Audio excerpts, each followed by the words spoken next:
चलो एक क्वेश्चन देखते हैं, PYQ का है।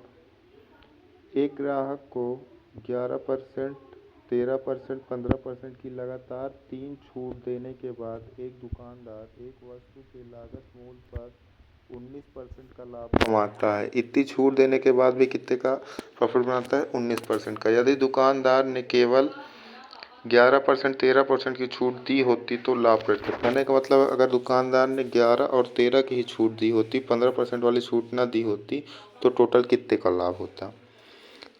उसको 19% का लाभ होता है। मान लो अगर किसी चीज़ की CP 100 है, 19% का लाभ मतलब कि सेलिंग कितने में होगी, उसकी SP कितना होगा? SP प्रोडक्ट का होगा 119, तो यहाँ पे आएगा 119। अब कह रहा है कि 2 ही छूट दी होती, एक 11% की, एक 13%। ये 15% वाली ना दी होती। 15% की वैल्यू होती है 5% की वैल्यू होती है 5% की वैल्यू होती है 1/20, तो 15% की वैल्यू होती है 3/20। 15% की वैल्यू होती है 3/20। 15% की छूट देता है। अगर ये 20 है, 20 से 3 की छूट देता है, तो ये 17 की वैल्यू होगी।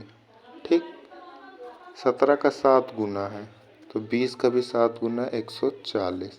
तो यहाँ पे 140 की होगा। 140 से 15% छूट देता था तो 119 की। अभी 140 की सेल कर रहा है। CP 100 है, CP 100 है, SP 140, तो प्रॉफिट 40% का होगा। एक बार फिर से समझ लो, वो 3 छूट देता था तो जाके उसके SP जो था 119 रुपये बन रहा था। अब ये वाली छूट को हमको कम करना है, तो 15% की वैल्यू होती है 3/20। ये 20 की वैल्यू थी, 3 की छूट देता था तो 17 आता था। 17 की वैल्यू हमें पता है 119, 7 गुना, तो 20 का 7 गुना करेंगे तो 140। बाकी CP SP प्रॉफिट।